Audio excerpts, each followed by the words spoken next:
In this video, I'm going to teach you how to link location on Google Maps. It's a very easy process, so make sure to follow along.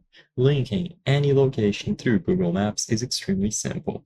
All that you have to do is open Google Maps and locate the exact location that you want to share. You can grab a general view of the area or zoom in to grab a very specific location. So in this example, I'm using Central Park.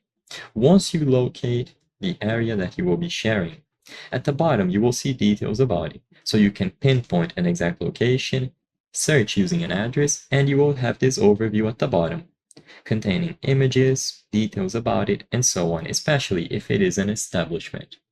Now, browse through all of the options here, keep going to the right, and eventually you will reach the share option. You can also see the share icon here. All that you have to do is tap on either of these share options. By doing this, you will be able to share this exact location on Google Maps with other people. For my cell phone, it saves it as an image, so as you can see, it is PNG that I can share on any of these applications at the bottom. So I can share it through direct images, I can save the image into my device, and so on.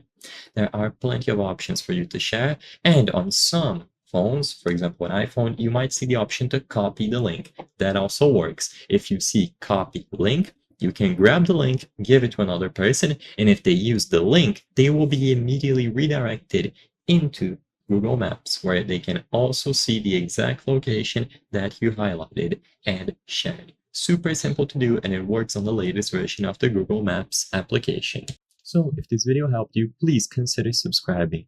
As you can see, according to our channel metrics, 83% of the people watching our videos are not currently subscribed. If you subscribe, you can help us make higher quality videos, so I highly count on your support. Thank you for watching, and I'll see you on the next one.